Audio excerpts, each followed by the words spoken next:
everybody, and welcome to episode 148 of the Ron and Brian podcast. I am Ron, as always, joined by the man who lied about getting the vaccine just to get a free Krispy Kreme, Brian. Brian, how are you today, sir?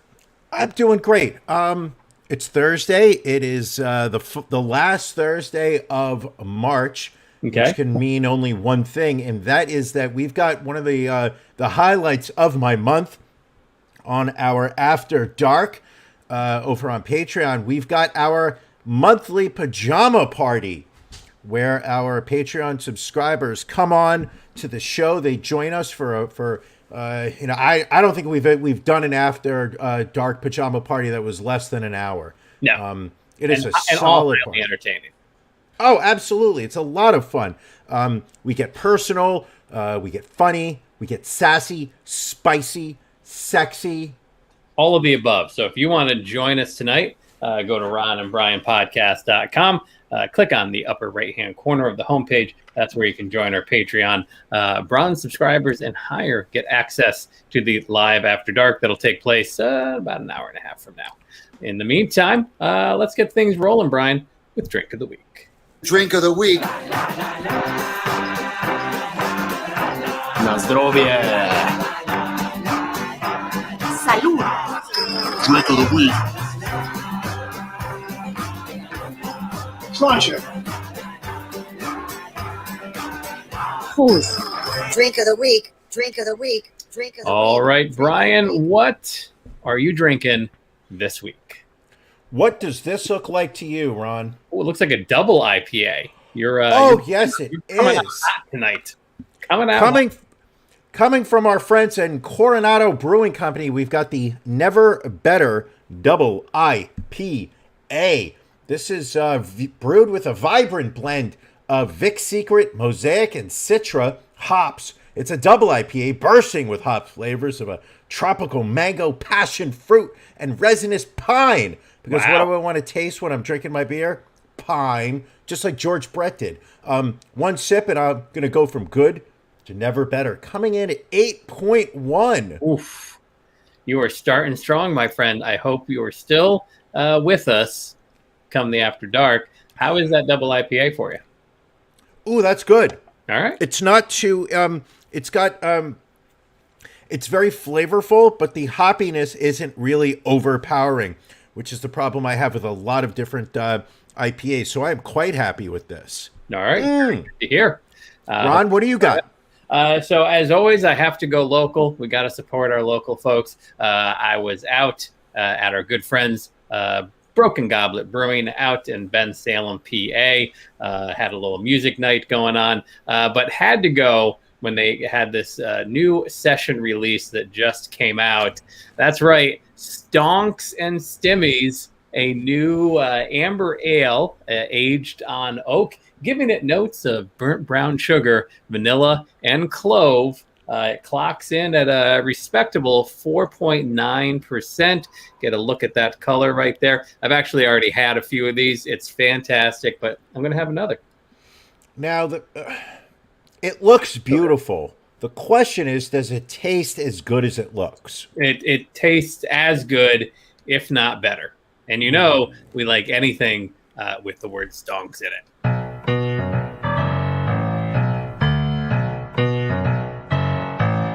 Stonks. All right, back again. Something tells me we're going to hear that song a little bit later. I don't want to give away. I mean, spoiler alert, you may hear that song a little bit later.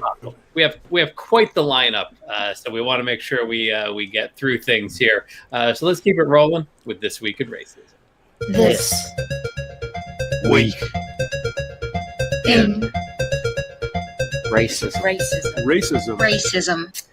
So much racism, Brian. Unfortunately, again. I thought we were going to have a good week. 2 pages of it. I actually had to shrink the font just to keep it on 2 pages. So let's get going here. Going out to San Jose, California, where there was a black Starbucks customer who said he was discriminated against. Bryce Ward, who said he was the only black person in the store during the incident, alleges that a manager demanded he wait for his order outside because the store was at capacity for COVID-19 social distancing orders, but he watched non-Black customers walk into the restaurant hassle-free. Starbucks has apologized to Ward and promised to retrain its employees on how to deal with customers and COVID-19 restrictions in the future. Starbucks also told a local news station that they don't have video of the incident from the store's security camera. Kind of suspicious, that is. Louisville, Kentucky. I mean, obviously, been a tough year in Louisville with the murder of Breonna Taylor. The reports coming out about racism within the Louisville Police Department, and it continues as an employer within the Louisville Metro Police Department has filed a lawsuit alleging racial bias and discrimination within the department's hiring process. Officer Philip Satterthwaite filed the lawsuit alleging that nepotism and the buddy system have resulted in Black officers not receiving promotions and special assignments that they are otherwise qualified for. According to the suit, Satterthwaite said he was rejected from positions at the department's Crime Against Children Unit and Robbery Unit in 2020 because he was scored unfairly during the hiring process, despite past positive performance reviews. Satterthwaite said he was also denied access to his interview files. He was later chosen as the Diversity and Inclusion Officer under then Deputy Chief Levita Chavos to focus on equal opportunity for advancement and openness within the department, said in the lawsuit. Satterthwaite and Chavos worked together to try and address the racial equity problems that were present within the department. Their work together revealed that people were losing out on promotions because higher-ups were simply choosing their friends.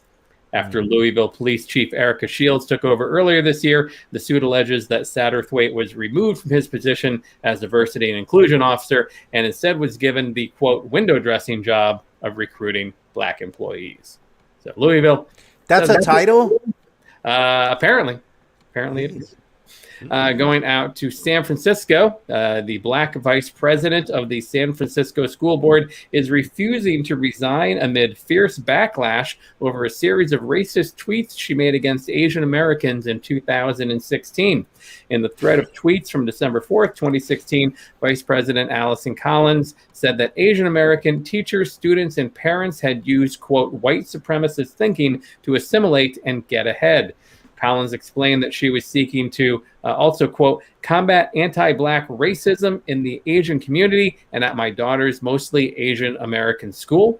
Her post also contained racial epithets, including a reference comparing Asian Americans to house N-words. Collins expressed regret for the pain her words caused, but declined to admit her tweets were racist and insisted that they were taken out of context. Collins eventually did apologize this past Tuesday night at a school board meeting, but did not plan to resign her position. Instead, two other school board members plan to introduce a resolution at a special meeting being held tonight that would strip Collins of her vice president position and committee assignments. Staying out in California and LA, an investigation is underway after a driver sped through a red light and then rammed his car through a group of protesters who were marching in a Stop Asian Hate rally at the time. The incident unfolded around noon on Sunday in the Diamond Bar area. The suspect, described only as a white male in his 50s, also shouted racial epithets as he raced through the crosswalk, forcing marchers, some of them holding up signs, to scramble out of the way. Parts of the confrontation were recorded and shared on Instagram. Videos show the driver of a black Honda Civic exiting his vehicle and shouting "fuck China" at the demonstrators as they passed by. Thankfully, no one was injured. In Pierce County, Washington, a sheriff is facing public pressure to step down after he called 911 to report he was threatened by a man lurking in his neighborhood, an allegation he later contradicted when talking to police and local media. Police County Sheriff Ed Troyer told a dispatch operator in a January 27th call, first reported by the Seattle Times, that a man going house to house in his neighborhood in the early morning threatened to kill Troyer, prompting dozens of police cars from multiple agencies to respond. Tacoma police officers discovered that the man, 24-year-old Celtric Altheimer, was a black newspaper delivery driver, and Troyer told them that he was, quote, never threatened, according to an incident report obtained by the newspaper. Troyer denied that he had racially profiled Altheimer, telling the Washington Post that he began following the driver before he knew he was black. He insisted that Altheimer threatened him, but that he decided not to pursue charges. The Pierre County Council will be hiring an independent investigator to probe Sheriff Troyer's conduct, while a number of community organizations continue to call on him to resign. Let's come back from the West Coast, hitting your area, Brian, New York City. A man urinated on an Asian woman aboard a Queens-bound subway train over the weekend. The disgusting act unfolded around 1:30 p.m. Saturday when the man pulled out his penis on an F train and started to relieve himself. The horrified woman shifted down the train, but the man then turned and started peeing on the subway seat next to her, splashing her with urine. The victim managed to snap a photo of the pervert, showing him dressed in all black with a mask pulled up over his nose. She also took photos of the wet train floor and seat. An MTA spokesperson said the agency is working with police to identify and arrest the suspect. And that person was not me. Well, good to know. Very good to know. I was concerned. Going up to Buffalo, New York, a radio host has been fired and 2 others have been suspended after making racist comments on air yesterday morning. Cumulus Media announced last night it terminated 97 Rock, the Morning Bull host Rob Lederman, and suspended co-host Rich the Bull Gainsler and Chris Klein.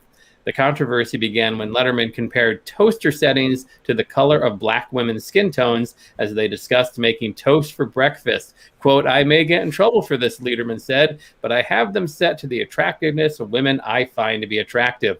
I will never go to a Serena Williams level, but I'm very comfortable with a Halle Berry level. I need a little bit of mulatto still coming through." Klein asked about Gayle King, and Lederman said, "Gayle King is not even on my toaster level." Not quite sure what that means. Pegula Sports and Entertainment also fired Gainsler from his role as an in-arena host for Buffalo Sabres hockey games and Buffalo Bandits lacrosse. Lederman said he never saw himself as racist and denied intending to be hurtful. "I wish you knew me," he told a local news station, "and I wish that you were not judging me by any ignorant comments that I made in an attempt to be funny. That failed miserably." Shooting out down to Uniondale, New York, the white headmaster of a Catholic school on Long Island has resigned after the mother of a black student claims he forced her son to kneel while apologizing. St. Martin de Porres Marianist School accepted the resignation of headmaster John Holian on Wednesday. The student's mother, Tricia Paul, said that her son Trayson finished his reading early one day and took out another assignment. Paul said the boy's English teacher reprimanded Trayson for working on the wrong assignment, ripped up the paper, and marched him to Hollian's office, where the headmaster told the 6th grader to get on his knees and apologize to the teacher. Paul said when she asked Hollian about the unusual disciplinary action, the answer he gave seemed to point to her son's race. According to Paul, Hollian said the punishment was not standard disciplinary action, but added that he learned the approach from a Nigerian father who said it was a, quote, African way of apologizing. Not that you needed any proof that Catholic schools are horrible.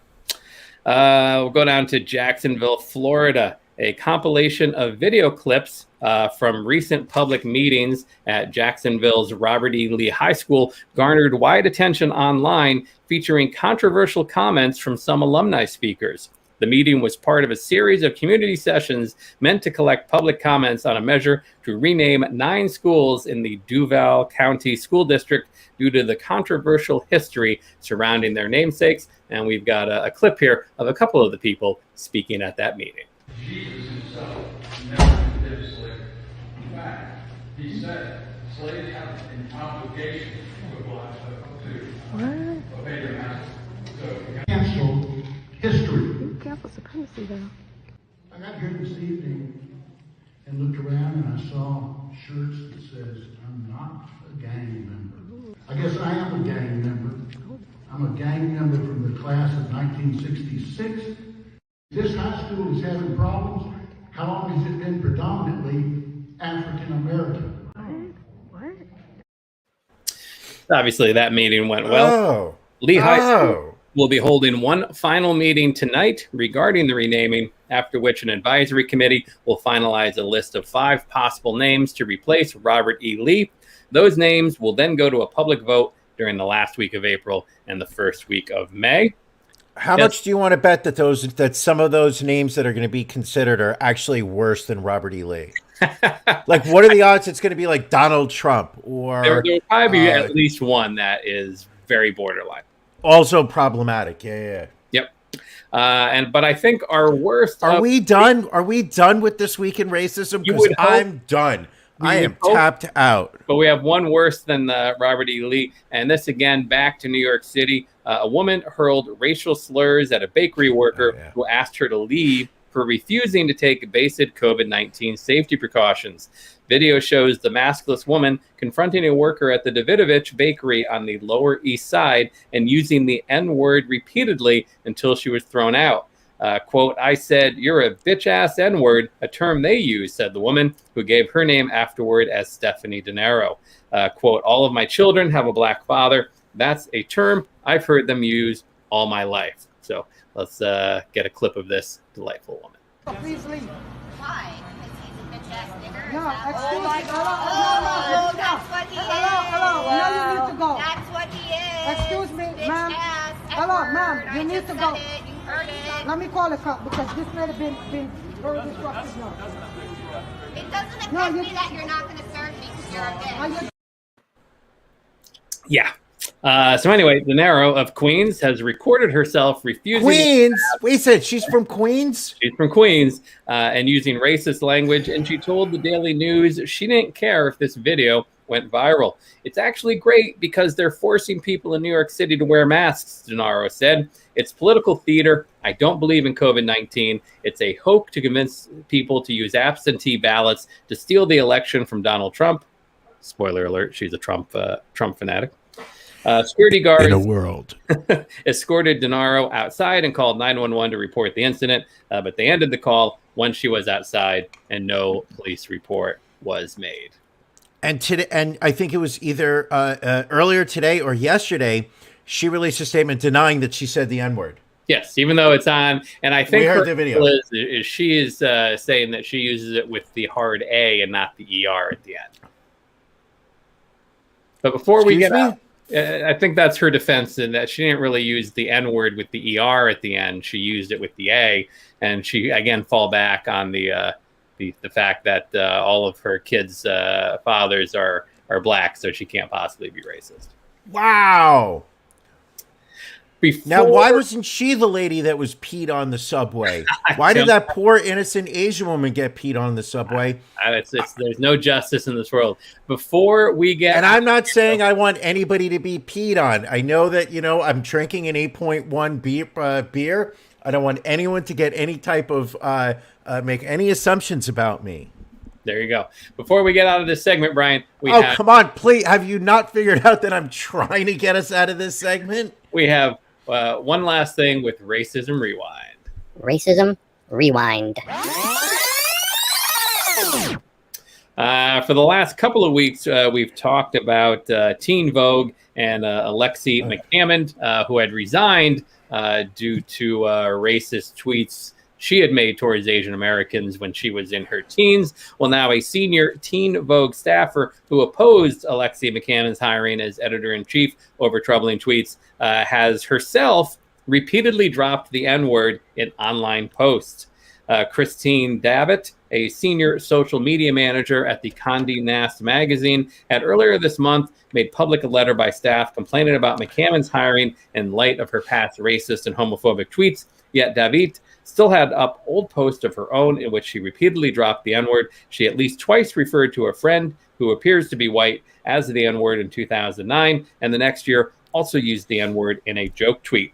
Levitt, who has not commented on her tweets, David, I don't know why it says Levitt. David, who has not commented on her tweets, has changed her social media accounts to private. There you go, Brian. Now we've got all the racism in for the week. What are your I'm going to change the subject because it's just we spent 10 minutes on that shit. It's fucking painful. What are your thoughts about people that turn their social media accounts to private after a scandal or delete their accounts altogether? One of the stories I noticed in the paper today, I believe it was, and you can tell that I'm not a millennial when I use the word in the paper. because papers barely exist right now. But I saw that model slash supermodel. Not. There's no way that woman is a supermodel. I'm sorry. Slash cookbook author. You're referring to Chrissy Teigen taking her Twitter account down. I can't help, and before you, I know I asked you the question, but you didn't take the bait. I think that shit is so weak when someone sits there and makes the point of announcing that they're going to be leaving. Just leave. Just stop posting. Delete the app off your phone. Get rid of the bookmarks. Stop going. You don't have to issue a press statement or publish something saying, due to whatever actions that are taking place, I will now be deleting my account. It's like, no, when you're walking out the door, you just walk out the door. Right. You don't stand and pull a bullhorn and out of nowhere just feel the need. You didn't have your bullhorn at the ready? I did not, but now I regret it. Everyone, I am leaving the room. No, I get it. I mean, I think in her case, because she had such a substantial Twitter following, and she did want to thank the people that were supportive of her, I think it just got way too negative for her. And I mean, she had a miscarriage, not a miscarriage. Her son was stillborn a few months back, and people were fairly horrible to her on Twitter. Hold on. Okay, let's talk about this. One, out of ignorance, this is pure ignorance. I'm not trying to be funny here. What is the difference between a miscarriage and stillborn? I think stillborn is when you actually give birth and then the child is not alive, whereas an abortion is more of a medical. Not abortion, miscarriage. Miscarriage. A miscarriage, I think, is before the baby's completely formed. Why ask me? I'm not a woman, Brian. I'm not a doctor. I'm not a woman. We have women in the group chat. Can somebody please tell me the difference between the two? Let's move off the whole miscarriage. Second thing is this. She got a lot of heat when she posted the photo of her and her husband holding the baby, correct? Correct. Was that not necessarily something that you needed to put out publicly? I mean, I guess you could I feel like by putting it out there, she's asking for feedback. And the second you put it out there on social media, and she knows this by this point, is the fact that you can't control what that feedback is going to be.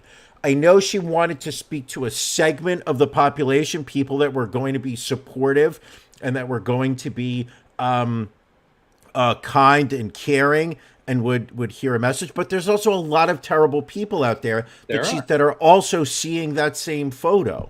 I mean, I think she... Thank you, Joe. Was one of those people that would reach, want to connect with those that were there on her Twitter to be there in a positive way. And, unfortunately, you also have to deal for people that are there for negative reasons. So then why didn't she just create a Patreon and talk to the same 7 people every week? Maybe that's what's coming next. I mean, maybe that's, maybe you think she's taking it? She took the Twitter down, and then once people start to get their Teigen withdrawal, she'll be like, "Oh, well, why don't you come join me over here on Patreon? And for $25 a month, you'll get a free cookbook." Do you think she's starting her own social media platform, aka similar to like a Parler? It's the hot thing to do. I mean, Mr. Pillow, My Pillow guy, starting his own social media. Trump started his own social media. I think we may start our own social media network. Whatever happened to our app? We got to talk about that. I don't know if I got to see how it's being used. There were some issues with the Apple Store, so we'll take that offline. Put a pin in that. I feel like I just hit a touchy subject that I should not have brought up. Okay, because I feel like at this point I know you well enough that I know when I've said something that you do not you do not want to talk about. It's okay. In fact, it's time for Beef of the Week.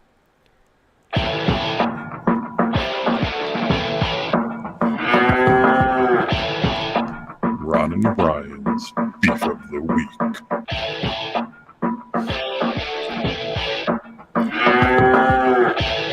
All right, Brian, what is your beef this week, my friend? My beef of this week are friends who do not understand who I am. Really?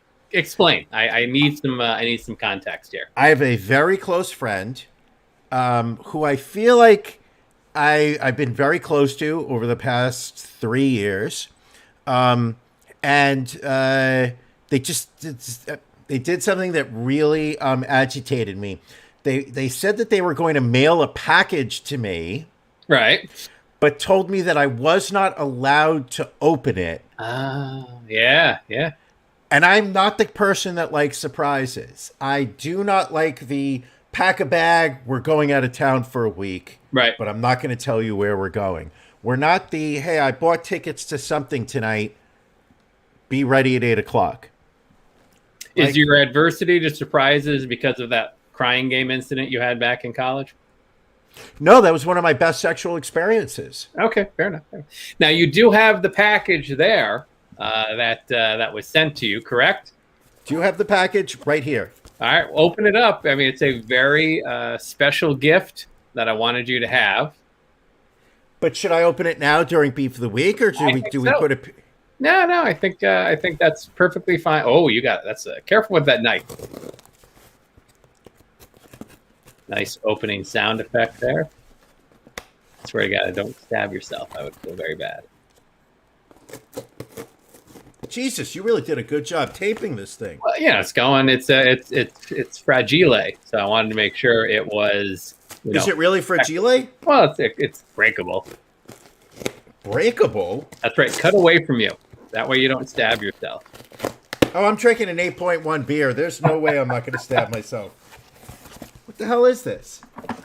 Just open the goddamn box. What's in the box? It's like a mug. Coffee mug. Very good.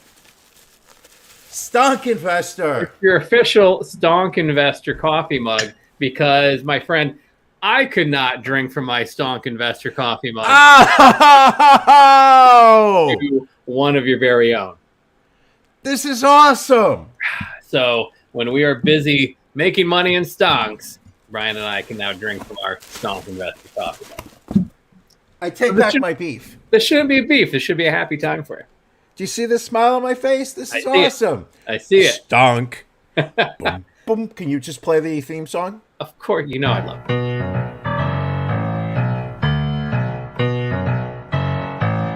Stonks.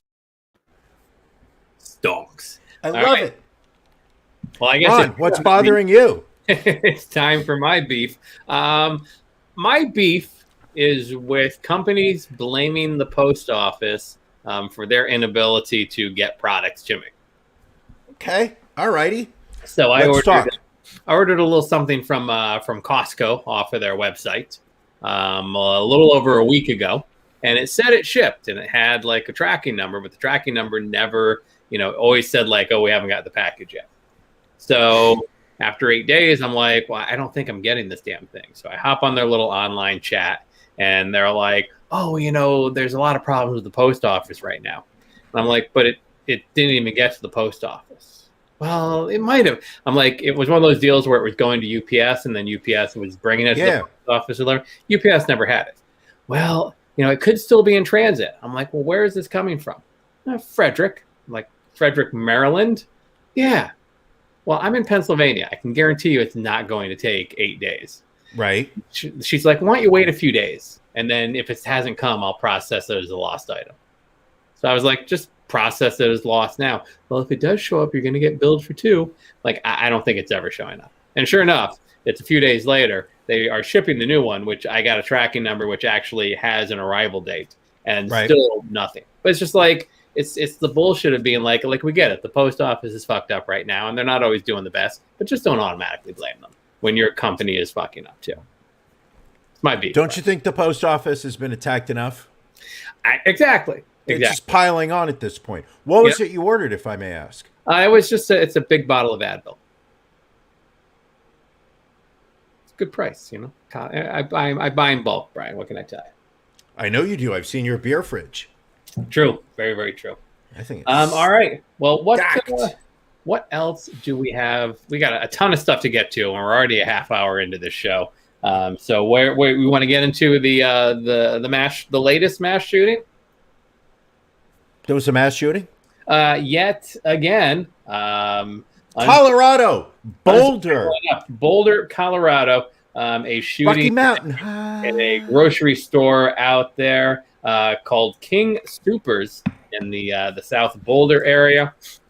I'm sorry, I would never shop at a King Soup. Is it Soopers or Scoopers? It's Soopers, Soopers. Okay. Okay. Alrighty.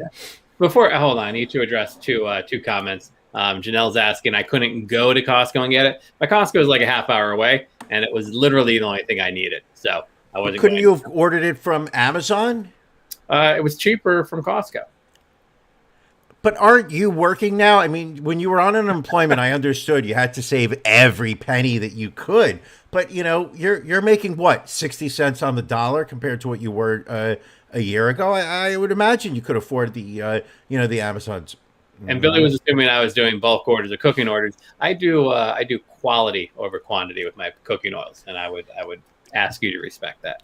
I would say, Ron, that you probably shop from one of those small batch cooking oil websites. Actually, it's killing me because this diet thing I've been doing, like I've had to really limit my use of oils and butter. It's killing me. Now, are we talking in the kitchen or in bed? Oh, and the bedroom's still fine. It's still 100%. But in the kitchen, I've had to limit my usage of my oils. And it's bothering you, right? Well, it's, that with the reduced calories just continues to make me cranky. Is it because that you understand that there's a better oil that you should be using, but they won't let you? It's not a better oil. It's just I'm not using the amounts that I was previously. How many pounds have we lost so far? I am down 13 pounds. Thank you.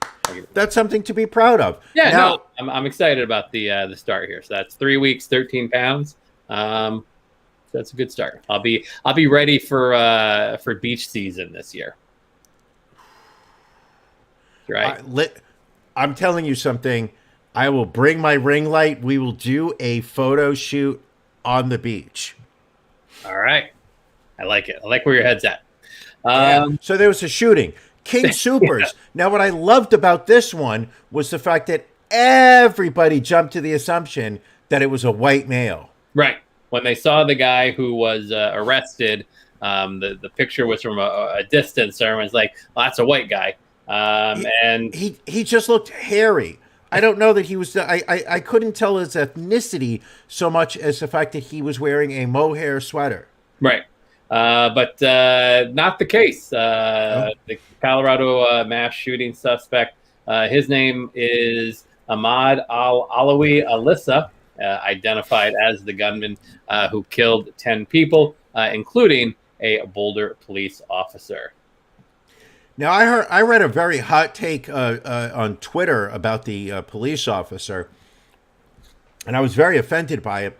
The tweet said something along the lines of, I prefer my police officers being the ones that shoot and kill the gunman as opposed to the ones who forget to duck and get shot in the head. You want to talk about needing to close out your Twitter account. Chrissy Teigen should still be on Twitter. The person that tweeted that, they should be long gone. That's fairly heartless. It was unacceptable. But it really, again, it goes to show you, we have had, by the time this had happened, we had 7 mass shootings in 7 straight days between the Atlanta spa shooting. So clearly America is coming out of the pandemic and is ready to get back out there and start. What were the other mass shootings? I had only heard about this in Atlanta. I don't have the list, but I can tell you there's been, I think, 208 mass shootings so far this year. That's why I live in the Northeast. This shit does not happen in New York. And we have gang shootings that take place. You can get shot at the bodega at 2 a.m. on a Saturday night, but I'm in bed at that point. But what's also, I think, more frustrating is when you look at Boulder, Colorado. In 2018, they had passed a law banning AR-15s, banning the high capacity magazines. 2 residents of Boulder sued the city over this law. Their lawsuit was backed, not surprisingly, by the NRA. And so about 10 days prior to the shooting, a judge ruled in the favor of the two residents and canceled the ban, said the city couldn't have the ban. And so sure enough, this shooter buys an AR-15 and gets it on the day that he goes and does this shooting. He bought the gun that day? That day. I've got a major problem. We are paralyzed when it comes to gun control. Right. The gun lobby and the voice of the people who are anti-gun control is so loud, and we are so afraid of that segment of society in terms of upsetting them that we cannot have a rational conversation about gun control. No, it's impossible. We all speak, and the reason why they do that is that segment of society argues that we don't have a gun problem in America, we have a mental health problem. And when you ask these people, meaning the NRA, the Second Amendment folks, you'll pry my gun out of my dead cold hands. That whole group. Yeah. They also don't want to address mental health. Because when you say, okay, you say it's a mental health problem. All right, so then let's talk about mental health. Let's talk about what can we do to provide services so that people who are the type who will get their hands on a gun and go in a mass shooting, that we can help these people before they get to that point. End of conversation. We can't talk about that. That's socialized medicine. So it's like that area, that segment of society in America that we are so afraid of, literally is basically standing still saying this is going to happen over and over and over and over again, and good luck when the bullets start flying. Right. And what's also interesting to me, when you have a situation like you did with the Atlanta spa shooting, the All Lives Matter group is silent, Oh, no, they were never All Lives Matter. When you have a situation like in Boulder, where a cop dies, the Blue Lives Matter people are silent. Yes. Then you have Ted Cruz blaming the Democrats of it being theater. Every time there is a shooting, we got to talk about gun control. And yes, we do have to talk about gun control every time there's a shooting because you don't fucking do anything about it. Well, they obstruct the ability to do anything about it. It's not even the fact that they don't do anything about it, but they actively go out of their way. I saw somebody post on Facebook today that Colorado and Atlanta are Joe Biden's fault. That this never would have happened under Donald Trump. Of course. And it's like, listen, I understand that the propaganda on social media is just ludicrous. People are in such a funnel of self-fulfilling prophecies and whatnot. But it's like, just sit there and say that these things would never have happened if Joe Biden wasn't president. And let's be brutally honest. For those people that watched the press conference earlier today, the press conference was actually, I didn't watch it. I didn't watch it either. I heard he had a lot of notes, a lot of crib sheets. That's all I can tell you. Listen, let's give him a year or so, just kind of keep him out of trouble, and then let him step down and let Kamala be the Kamala. Excuse me. All right. What is the only thing more dangerous than an AR-15, Brian? Hold on. Let me guess. I got nothing. All right. Apparently, a Peloton is the only thing more dangerous than an AR-15. How could I forget this? Saw in a story this week, a child was killed in an accident involving a Peloton treadmill. That was according to the fitness company's CEO. He said in a letter posted on its website. Doesn't go into a tremendous amount of detail, but said that, quote, he recently learned about a tragic accident involving a child and the Tread Plus, resulting in unthinkably a death. So Peloton, their popularity has spiked during the COVID pandemic since people were locked up at home looking for ways to stay in shape. They had introduced actually a more expensive bike and a cheaper treadmill, and are also rolling out an apparel line with Adidas. But you would think this would be somewhat concerning. While preparing for today's show, and seeing this article about the Peloton, I was doing some research, and I found a good housekeeping study that came out just a little bit into December of 2020. Found that 43% of all people that owned a Peloton had actually injured themselves while using it. Some of the cases obviously were attributed to user error, but there was a majority of them to mechanical defects, such as the track getting wrapped up around a person's ankle. 2 people had to have their legs amputated above the knee because of accidents that took place. There were several stories of there were several stories, as part of that study where couples had actually had to, marriages were ruined because of the competition that was created between the spouses. We all seem to have embraced the Peloton in 2020. I think maybe 2021 is the year that we acknowledge that maybe. Listen, we're not judgmental here, but I think it's safe to say that if you have a Peloton, you could be a murderer. Well, it's the idea that you're not.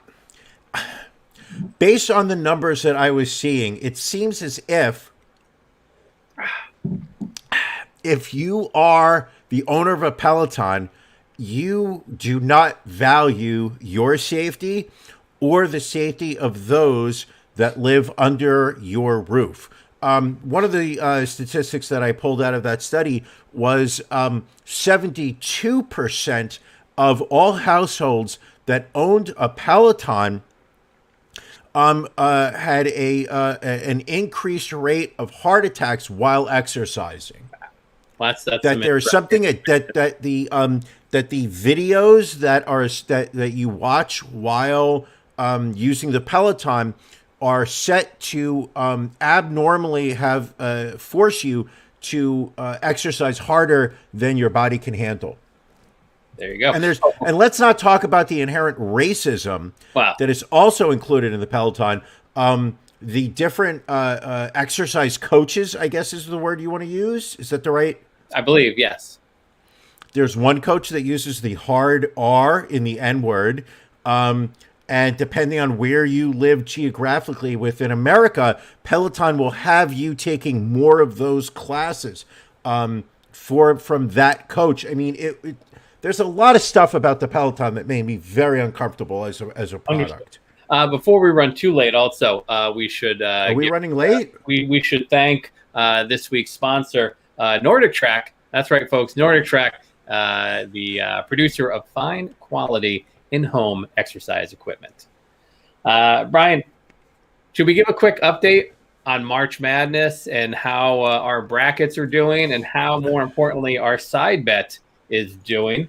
Let's talk about it. For those of you that remember last week, obviously the NCAA tournament started last week. Brian and I filled out a bracket going head-to-head to see who could do better, with the side bet being that whoever wins the bracket, the other will have to pay for 2,000 shares of Labor Smart stonk to put in the other's account. They closed at about 3.8 cents today. So, yes, just under 4 cents a share. A nice 12.5% increase. So that could end up by the time April 5th or 6th. When we made this bet just a week ago, that stock was about 2.5 cents per share. It's almost 4 cents a share. So that bet has increased by a factor of about 80%. So shockingly, after the first 2 rounds of the NCAA tournament, Brian and I are in a dead heat, both of us at 300 170 points with the Sweet 16, the Elite 8, Final Four championship still to go. I should point out, however, as far as maximum total points, I can max out at 1530. Brian, the best you can do right now is 1210. So you are your future doesn't look incredibly. That's my SAT score. I 1210. That was my SAT score. But the difference I'm not concerned. Alabama all the way. You have Alabama. Roll Tide. I have Gonzaga winning. So it all comes down really to Alabama and Creighton, which you had going to the Final Four. A ballsy pick. So we will update that again next week and let you know how that tournament's going. Is Creighton not good this year? I don't think they can beat Gonzaga. Gonzaga is undefeated on the season. But what? You never know. Gonzaga's undefeated? Yes. I didn't know that. That's why you click on the little stuff next to the teams. You can see their records and everything. Son of a bitch! But again, All if right. Alabama runs the table, you can still take this home. So good luck to you. I'll take it. Thank you. I will not say good luck to you because you don't need it. Can we talk about the Cinnamon Toast Crunch guy? Because this has become the one of the great stories of the week. And I feel like we need to discuss it. And if you haven't heard about the Cinnamon Toast Crunch guy, we will educate you quickly on this. So this starts off with a comedian from LA, Jensen Karp, who has a Twitter account, and on it he posts a picture stating that he found shrimp tails in his industrial sized box of Cinnamon Toast Crunch that he got from Costco. Do we have the photo lined up? I do not have the photo lined up. Can you line that up while I talk for a moment? I probably could, yes. Take a moment or two, pull up, because I think it is, if we're going to go down this wormhole of the Cinnamon Toast Crunch shrimp tail debacle, I think it's worthy that we actually show the photo. So one of the great things about social media, and I know I trash it left and right, but it has provided direct access to whomever it is you want to talk to. Back in the day, meaning when I was a child growing up in the hardened streets, sorry about that, in the hardened streets of Queens, if you had a complaint about a product, you would have to write a letter to a P.O. box in Missouri, and you would have no idea where that was going or whatnot. Now with social media, all you have to do is find the account name, at them in a tweet, and they are seeing this. So this guy, Ron, I'll let you take the story. So as you can see, he's holding the shrimp tails in his left hand there, and so Cinnamon Toast Crunch responds to him on Twitter and says, we're sorry to see that. We'd like to report this to the quality team. Can you DM us to collect some more details? And of course, they're trying to, maybe offer him some more boxes and everything else. And so then they eventually they tweet again and says, after further investigation, it appears to be an accumulation of the cinnamon sugar that sometimes can occur when ingredients aren't thoroughly blended. We assure you that there is no possibility of cross-contamination with shrimp. So, no. Best for them would have been to say nothing Correct. at all, because those are clearly fucking shrimp tails. That is very much shrimp tail, and he tweeted with the photo of them. Right, and again, maybe the shrimp tails did not get into the box at the factory. Maybe it was tampered with somewhere along the lines. But so now Jensen Karp accuses Cinnamon Toast Crunch of trying to gaslight him. He uses that word specifically. Now, gaslight means what? Well, I've used it multiple times. I don't know exactly what it means. When you're basically trying to convince somebody of that they're wrong, even though they are completely right. Like you were trying to just, blow smoke up there, I guess you could say. Got it. So he gets pissed off at this. So he keeps posting there. He and Cinnamon Toast Crunch are going back and forth through DMs. Cinnamon Toast Crunch is like, "Can you return it to us?" He's like, "I don't know that I want to return everything." They're like, "Fine, take it to your own lab, get it tested." In the meantime, his wife checks the second bag because it was a 2-bag, one of those, like I said, Costco type. Like a Costco. Right. And finds, and you can see in the right picture here, finds like a piece of what looks like dental floss, finds possibly like rat droppings in the bag and everything else. So now it's like it's amped up to a whole other level. And then people go crazy because they find out who Jensen Karp's wife is, and it is, for those of us who used to love Boy Meets World back in the day, the actress that played Topanga, Danielle Fishel. Okay, I never saw Boy Meets World. What is the deal with that show? I've heard of it.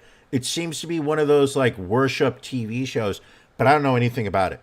I mean, it was basically like a show about this kid. Hold on a second. Let me guess what this is about. A Jewish kid in the suburbs with the non-threatening Jewish girl who's got lip filler, and she seems to be of a vague ethnic background where she probably could fit in a bunch of different slots, so several people would identify with her. So my gut tells me is that the plot of this is that he lives with his parents, and it's really about him, and she plays the daughter of the couple who live next to him, and he harbors, he has a crush on her.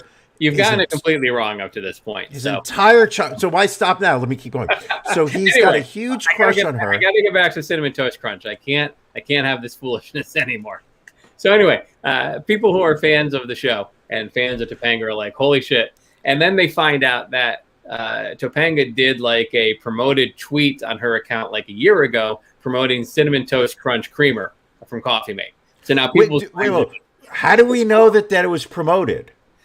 Because she said she basically received, like, if you look at the tweet, like it's 5 like specific like modeled poses of her in a kitchen with the bottle of creamer and she got paid for the whole thing.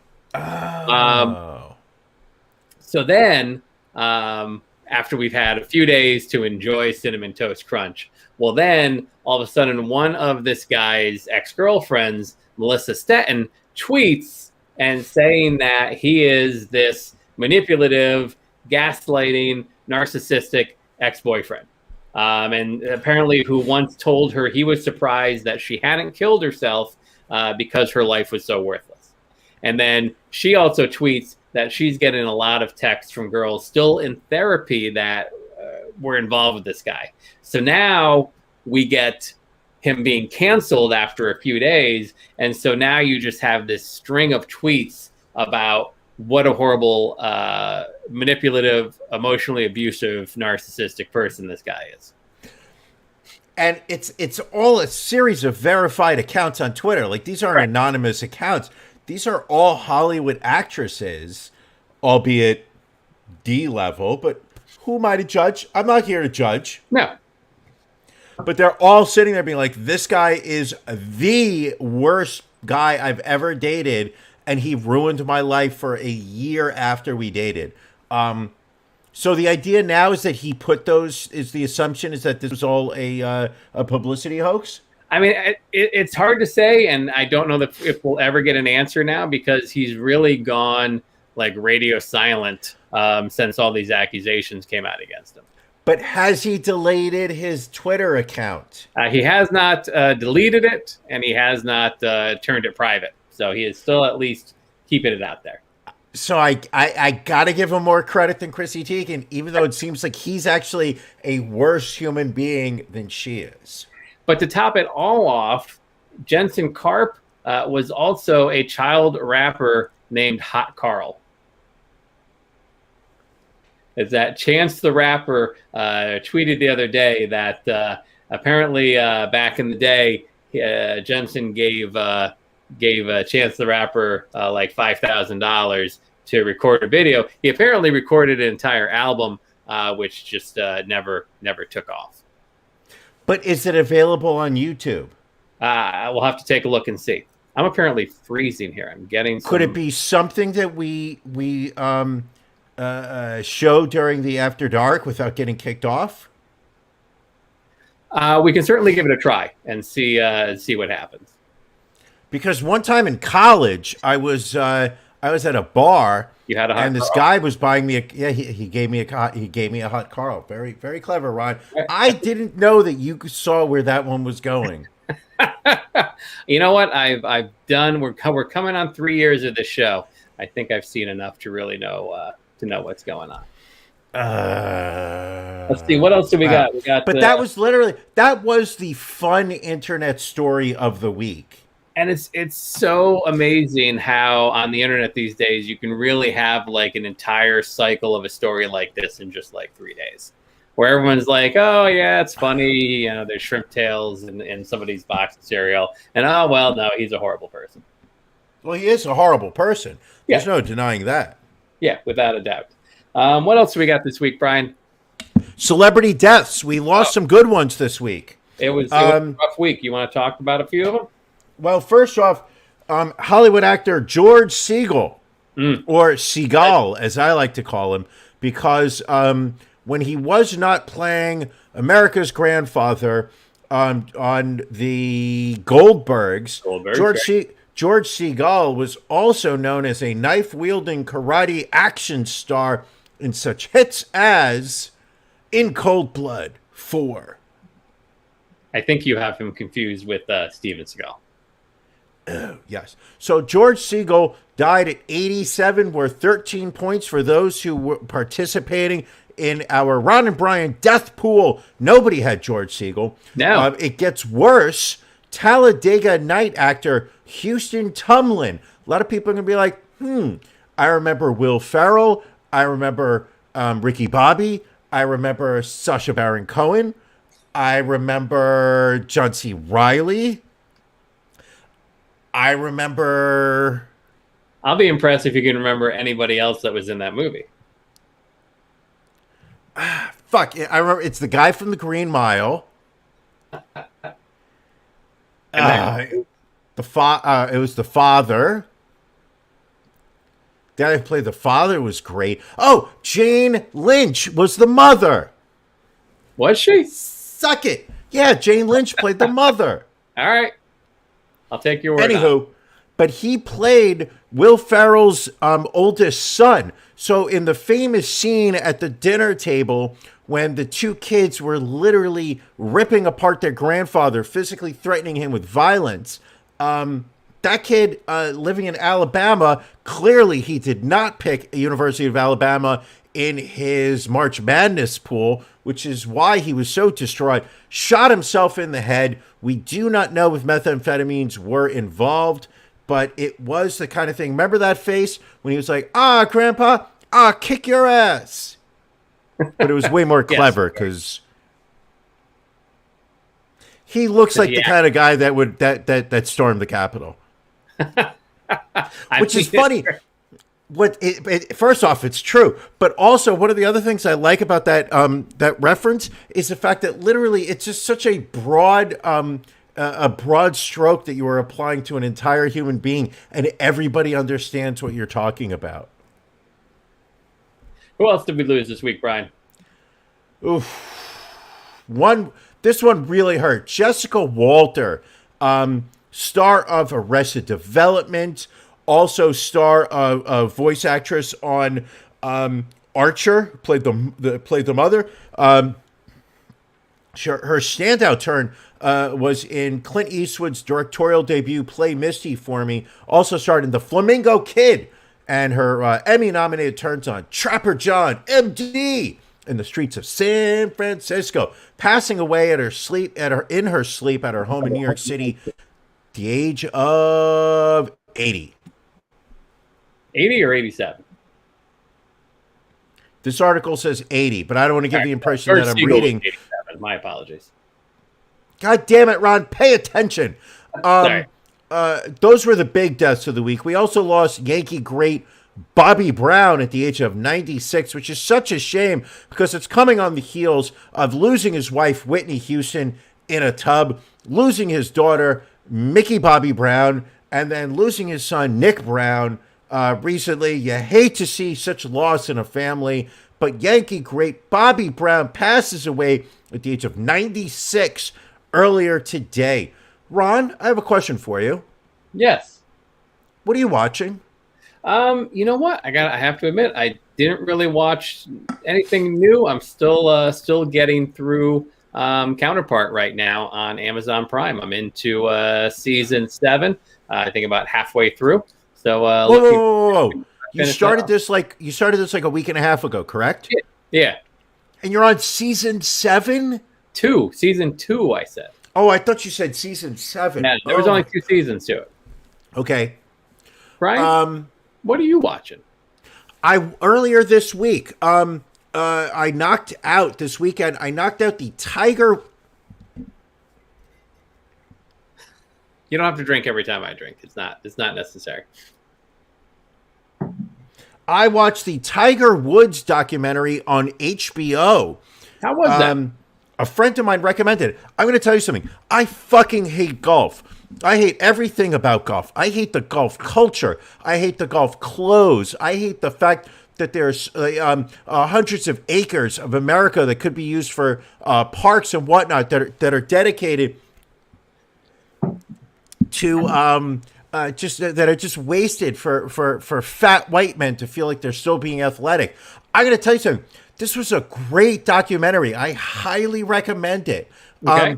It's not a golf documentary so much as it is a study of this individual, this human being, and what their childhood was like, and how their childhood was very different than everyone else's, and how that the effect of that childhood and the parenting and the pressure put this human being literally to the heights of what a human being is capable of physically, and at the same time provided this human being with absolutely zero life skills to deal with the life that they were led down.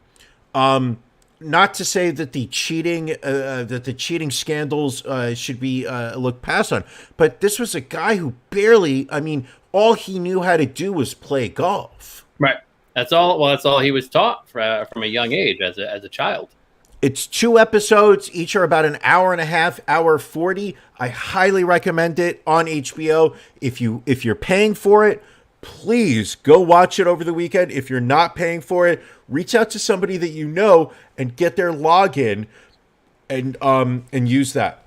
All right. Because fuck the corporations. Let's see. We do have a couple of COVID stories before we wrap up here today.